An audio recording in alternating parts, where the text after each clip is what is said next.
Hello everyone. So basically हम लोग इस वीडियो में क्या करने वाले हैं, GS1 GS2 BPSC की जो मेंस की सीरीज है उसमें हम लोग समझेंगे किस तरीके से GS1 को समझना है और GS2 को समझना है। देखो क्या पूछा जाता है क्वेश्चन एग्जाम में, किस तरीके से उसको हैंडल करते हैं, कितने तरीके से उसको हैंडल कर सकते हैं, कितना समय चाहिए हमें, ये सब तो आप क्वेश्चंस जब तक समझोगे नहीं स्ट्रक्चर को तब तक नहीं समझ पाओगे। तो बेसिकली मेरा ये मेन मोटिव यही है इस वीडियो के अकॉर्डिंग कि मैं आपको ये बता पाऊँ कि जो मेंस का स्ट्रक्चर होता है ना, कि किस तरीके से आप उसको फॉर्मुलेट करके दिमाग में रख सकते हो। क्योंकि देखो 68 और 69 मेंस जो हुआ है ना, वो मॉडल चेंज हुआ, आपको पता होगा कि उससे पहले मॉडल चेंज कर दिया गया था। तो जो मॉडल चेंज हुआ था मेंस का, उसमें जो रीस्ट्रक्चर किया गया था, जो हमारे जो BPSC के चेयरमैन थे अतुल प्रसाद जी, उन्होंने किया था। तो क्वेश्चंस में क्या क्या पॉजिटिवनेस आया या फिर क्या चेंजेज आया, तो देखो जब आप उसको देखोगे ना तो आपको समझ में आएगा कि यहाँ पे क्या हो रहा है ना, नंबर ऑफ क्वेश्चंस बढ़ जा रहे हैं। किस तरीके से नंबर ऑफ क्वेश्चंस बढ़ जा रहे हैं, जैसे मैं आपको अभी मॉडल दिखाऊंगा कहाँ पे कितने क्वेश्चंस होते हैं, कितने पेजेस आपको मिलते हैं, आप उसको किस तरीके से डील कर सकते हो। तो आप एक चीज़ देखोगे ना कि जो पहला क्वेश्चन होता है ना सेक्शन 1 एंड सेक्शन 2 का फर्स्ट क्वेश्चन, उसमें आपको A से लेके E तक क्वेश्चन मिलेगा, मतलब 5 क्वेश्चन मिलते हैं। उस 5 क्वेश्चन को आपको जो गिवन टाइम होगा उसमें करना होगा, 2 पेजेस आपको ईच क्वेश्चन के लिए मिलेंगे, ठीक है।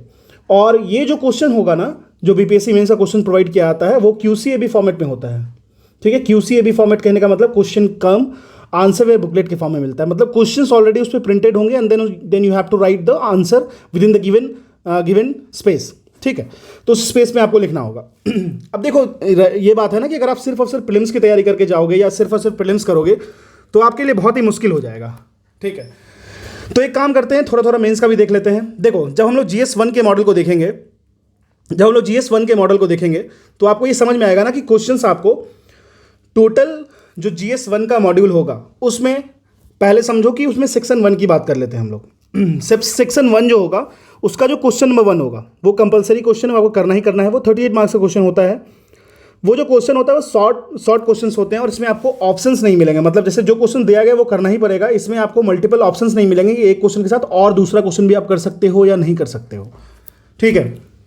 देखिए अभी हम लोग यहाँ पे ना क्वेश्चन डिस्कस नहीं करेंगे कि क्वेश्चंस क्या रहेंगे उस पोर्शन में, या फिर आप किस तरीके से कौन कौन सी टॉपिक को प्रिपेयर करोगे तो आपको ईजिली होगा। देखो जो सिलेबस है ना उसमें क्वेश्चंस के साथ मेंशन है कि वो सेगमेंट के क्वेश्चन में कहाँ से क्वेश्चन पूछे जाएंगे।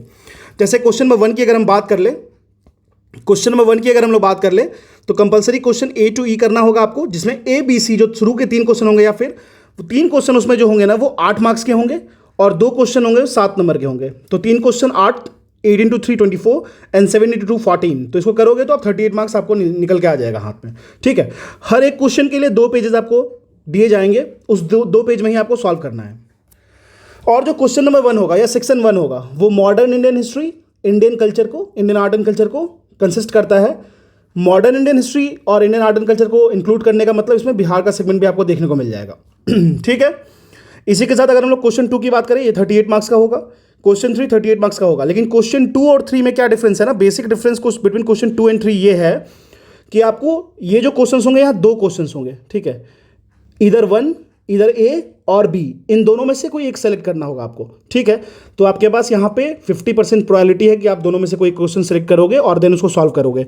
यहाँ पे क्या होता है, यहाँ पे थोड़ा सा ना आपको ऑप्शंस मिल जाते हैं कि हाँ चलो एक क्वेश्चन और मुझे मिल गया, मैं इसे कर लेता हूँ, ठीक है।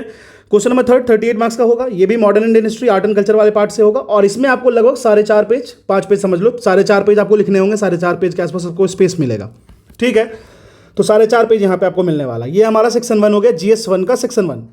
फिर इसी तरीके से अगर आप डील करोगे सेक्शन 2 में तो सेम पैटर्न से इवॉल्व करेगा। 38 मार्क्स दैट इज 114 मार्क्स, ठीक है। That is 228 marks in the 2 section. Section 2 की बात कर ले तो यहाँ पे आपको थोड़ा सा तमीज वाला segment, whole syllabus of current affairs including the national and international affairs, same type होगा। क्वेश्चन नंबर अगर 3 तक हो चुका है सेक्शन 1 में तो सेक्शन 2 में आपको क्वेश्चन नंबर 4 से ऐड होगा। यहाँ पे शॉर्ट नोट्स मिलेंगे 38 मार्क्स के। A to E होगा, ABC will consist of 8 marks and then D and E will consist of 7 marks, ठीक है। सेम पैटर्न होगा, यहाँ पे आपको ऑप्शन नहीं होगा। तो देखो शॉर्ट नोट से क्या हो गया ना, शॉर्ट नोट से आपकी थोड़ी सी लिमिटेंस, मतलब जो कहते हैं ना लिमिटेड नेटवर्क हो गया आपका, मतलब आप बहुत ज़्यादा आप सर्च नहीं कर सकते, आपको करना ही पड़ेगा ये। लेकिन अगर आप क्वेश्चंस को देखोगे 68 69 मेंस को तो आपको ये रियलाइज़ होगा कि जो क्वेश्चंस हैं उसका वो लेवल नहीं है जो आपको डिस्टर्ब करेगा, ठीक है। मतलब क्वेश्चंस आपको कहीं ना कहीं दिखे हुए ही मिलेंगे, क्लियर है? हालांकि लेकिन देखा जाए अगर ऐसा हो रहा है, मान लो अगर क्वेश्चन A to E है for the section 1 of GS paper 1, तो आप खुद सोचो ना कि अगर इसमें 5 छोटे छोटे क्वेश्चंस बन जाते हैं और syllabus mentioned as the entire syllabus of modern Indian history and Indian culture, तो वो अगर चाहें, अगर पेपर को अच्छा बनाने की कोशिश करें तो ऑब्वियसली वो हर चीज़ दे सकते हैं। ठीक है, तो आपको ये ध्यान रखना है कि मॉडर्न इंडियन हिस्ट्री में स्पेक्ट्रम बहुत अच्छे से करना है आपको, खासकर 1905 से 1947 तक। लेकिन हाँ, पिछली बार एक शॉर्ट नोट्स में देखा गया अंडरपिनिंग से भी क्वेश्चन पूछते हैं, तो अंडरपिनिंग्स को भी ध्यान रखिएगा, रेगुलेटिंग एक्ट, चार्टर एक्ट, ये सब कुछ। ठीक है, तो रिस्क क्यों लेना है जब मेंस में भी आ रहा है, प्रीलिम्स में भी आ रहा है, तो अच्छे तरीके से पढ़ना है इसको। ठीक है, फिर से तरीके से क्वेश्चन नंबर 5 पे चलेंगे, वो 38 मार्क्स का होगा for the same segment, that is for the current affair, national plus international part. यहाँ पे फुल क्वेश्चन होंगे आपके पास और आपके पास 2 ऑप्शन होंगे, उसमें से कोई एक क्वेश्चन को करना होगा आपको। ठीक है, इसी तरीके से क्वेश्चन 6 ये भी करंट अफेयर बेस्ड होगा, तो यहाँ पे 3-3-6 क्वेश्चन हो गए। लेकिन सबसे बड़ी एक तो वो हो गया ना कि शॉर्ट नोट्स आ गए 5-5 ऊपर भी, तो यहाँ पे क्या होगा, आपको टाइम का थोड़ा सा टाइम फ्रेम होगा। जैसे अगर आप खुद देख लो, पहले क्या होता था, 4.5 पेज में आप एक आंसर को लिखते थे, तो 4.5 पेज हटा के उसके जगह पे 10 पेज दिया गया, मतलब 6 पेज का इंक्रीमेंट हो गया। ठीक है, मतलब मान लो 5 पेज ओवरऑल, 5 पेज का इंक्रीमेंट एक सेक्शन में हुआ, दूसरे सेक्शन में भी एक सेक्शन में 5 पेज का इंक्रीमेंट हो गया, तो आपको ज़्यादा लिखना पड़ेगा। ठीक है, तो टाइम कम बचेगा, तो आपको जल्दी जल्दी हाथ चलाना पड़ेगा। तो जल्दी हाथ चलाने के लिए आपके पास मॉडल आंसर होने चाहिए, जल्दी हाथ चलाने के लिए आपको पता होना चाहिए कि इसमें क्या कंटेंट हम लिखेंगे। GS पेपर 1 में आप कर सकते हो, मॉडर्न इंडियन हिस्ट्री वाले सेगमेंट में कर सकते हो, इंडियन कल्चर में कर सकते हो, लेकिन करंट अफेयर में you need to be very alert.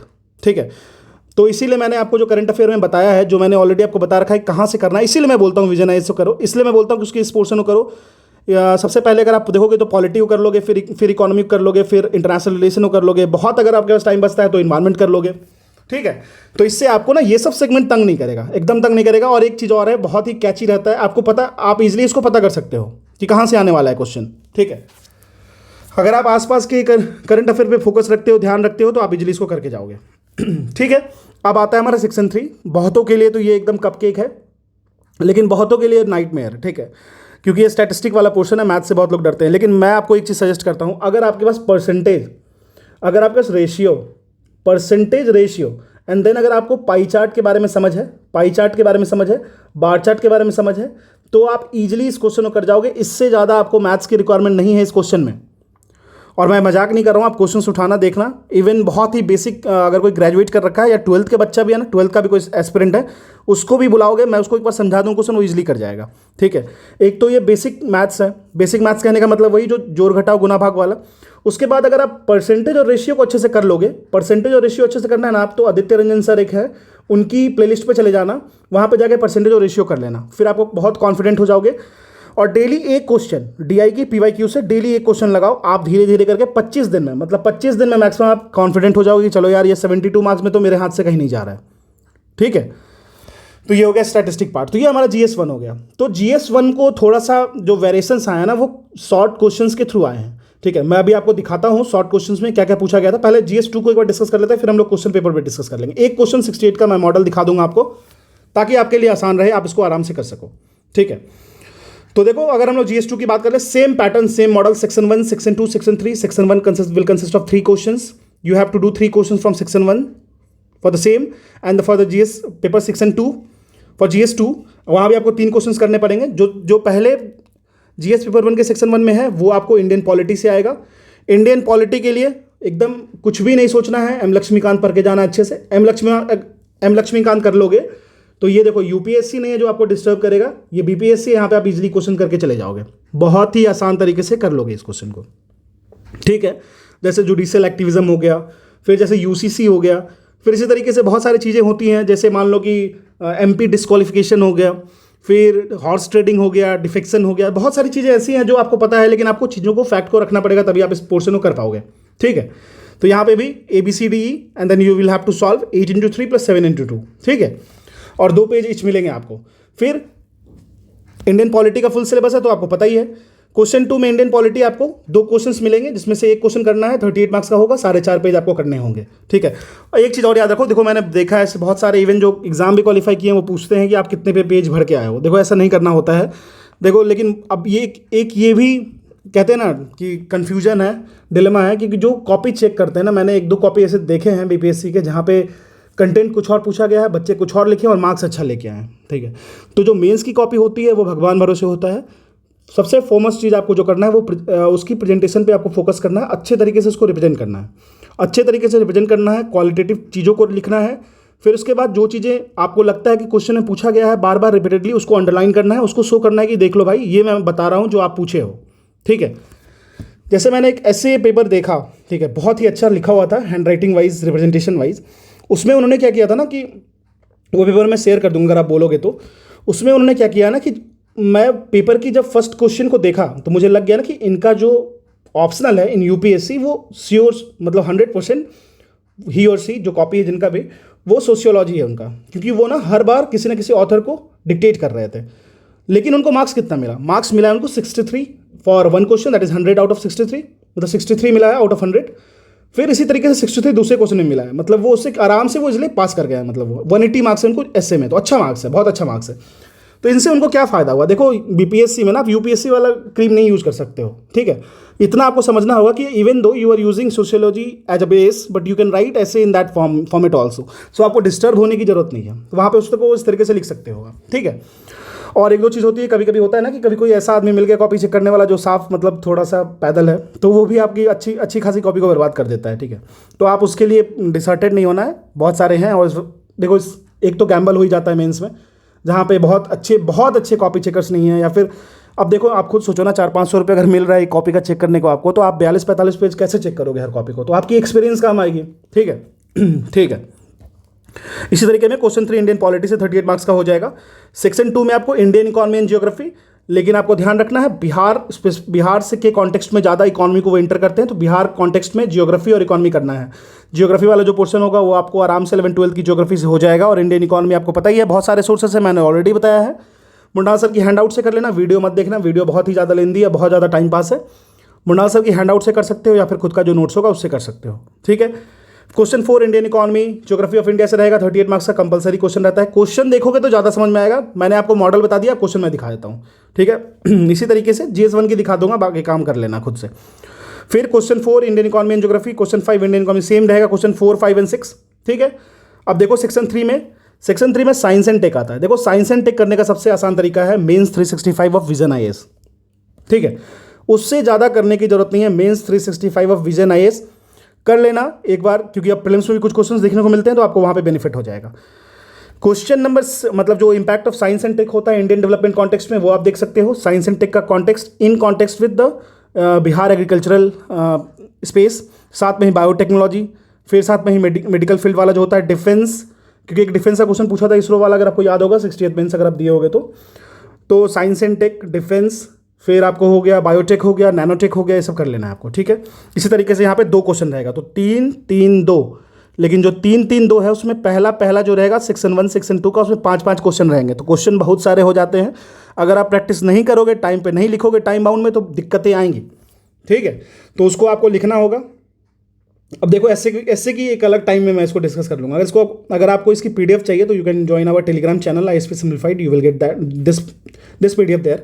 लेकिन मैं आपको एक चीज़ बताता हूँ, अभी मैं आपको क्वेश्चन दिखाता हूँ, और क्वेश्चन दिखाने का मैं ये बोलता हूँ कि अगर even though you haven't given so much time on this segmentation, तो आपके पास क्या क्या दिक्कतें आएंगी, ठीक है, वो मैं भी देखते हैं। चलिए ये देखिए 69th BPSC मेंस, हाँ 69th BPSC मेंस की कॉपी है, ठीक है।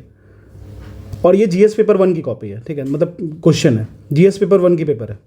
तो हम लोग इसको देखते हैं, जैसे हम लोगों ने अभी डिस्कस किया द सब क्लासिफिकेशन सब कैटेगराइजेशन द क्वेश्चन, तो इसमें हम लोग समझते हैं। देखो तो पहला जो सेक्शन 1 रहेगा, आप जब देखोगे सेक्शन 1 को, तो आपको पहला क्वेश्चन इसमें शॉर्ट नोट्स मिलेगा, और ये थोड़ा चैलेंजिंग है। मैंने आपको ऑलरेडी बताया कि आपके पास टाइम की स्कार्सिटी हो सकती है, कंसेप्ट में आप दिक्कत नहीं होगी आपको। ये मतलब मुझे ऐसा लगता है मॉडल क्वेश्चंस देख के और क्वेश्चंस देख के 69 का, लेकिन आपको उस वक्त का थोड़ा सा समझना होगा। देखो इंडियन काउंसिल एक्ट 1892 पूछा है। अगर आपको इंडियन काउंसिल एक्ट के बारे में फैक्ट्स नहीं पता है तो आप यहाँ पे फंस सकते हो। Santhal uprising very common question, BPSC ऐसे क्वेश्चन बहुत बार पूछती है। चंपारण सत्याग्रह क्वेश्चन आते रहता है। Art and architecture of modern period, फिर cave paintings of eastern India and ancient period, तो आप ये क्वेश्चन कर सकते हो। पहला क्वेश्चन 8 नंबर, फिर 7 नंबर, 38 मार्क्स का पहला क्वेश्चन, ठीक है। 2 पेज मिलेंगे, 10 पेज मिलेंगे। इसको आप 4.5 पेज में 38 नंबर लाते, जो कि आपको 10 पेज मिलेगा, ठीक है। अब देखो सेकंड क्वेश्चन में आपको और या अथवा मिलेगा, मतलब आपको या तो क्वेश्चन ए करना है या क्वेश्चन बी करना है, ठीक है, या तो क्वेश्चन ए करना है या क्वेश्चन बी करना है।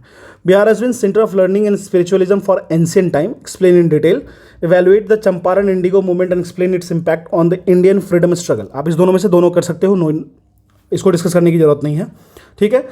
अब देखो क्वेश्चन नंबर 3 के में आ रहा है critically examine the contribution of moderate phase of the Indian national Congress movement. देखो सबने सुना है moderate phase of the Indian national Congress movement, ठीक है, लेकिन आपको यहाँ पे ये पकड़ना है क्रिटिकली एग्जामिन कह रहा है, ध्यान रखना है, कीवर्ड्स को बहुत अच्छे से पकड़ोगे तो क्वेश्चन आराम से लिखोगे। फिर trace the development of modern education in Bihar, मतलब आप बिलीव करो यहाँ पे ऐसा कोई भी इंस्टीट्यूट नहीं होगा, ऐसा कहीं पे नहीं होगा जहाँ बीपीएससी देने वाले जो बच्चे जो ये क्वेश्चन को पहले से तैयार करके नहीं रखते हैं, तो मुझे नहीं लगता ये दिक्कत देगा।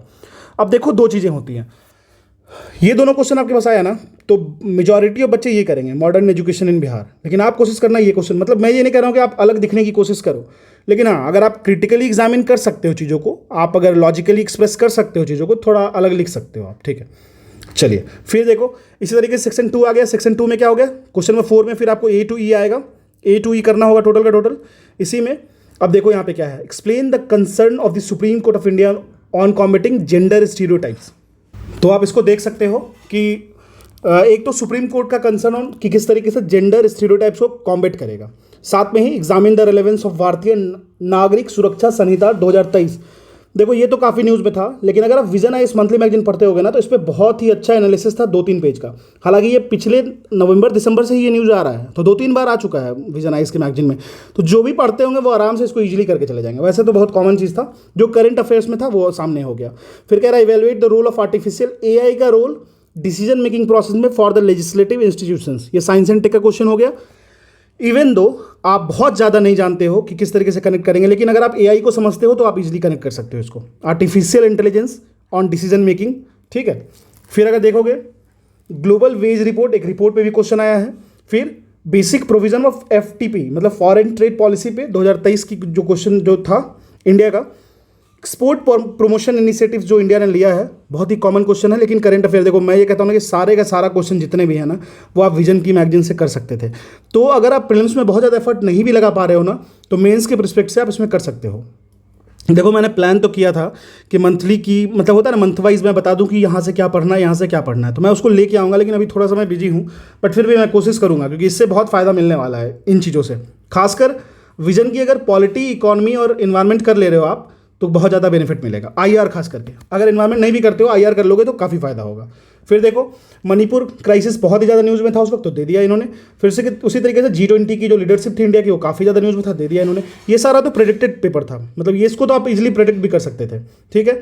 फिर UCC काफ़ी न्यूज़ में था, उस पर उन्होंने पूछ दिया। फिर साथ में ही देखो डिफेंस से क्वेश्चन पूछ दिया ना कि डिफेंस में चंद्रयान 3 मिशन जो था वो भी काफ़ी न्यूज़ में था। तो आप इजीली इन चीज़ों को कर सकते हो यार, इसमें बहुत ज़्यादा परेशान होने की जरूरत नहीं है।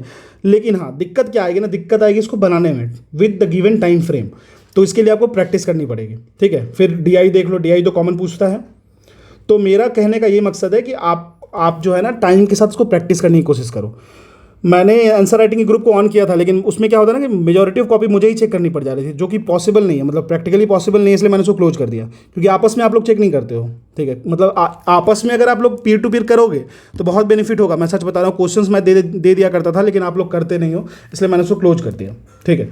लेकिन चलिए आपको मैंने GS1 GS2 का बता दिया, एसए का एक अलग से लेके आऊँगा, और इंपॉर्टेंट टॉपिक्स जो होंगे वही मैं लेके आ जाऊँगा। प्रीलिम्स की स्ट्रैटेजी बता दूंगा बहुत जल्दी, ठीक है। चलिए, थैंक यू।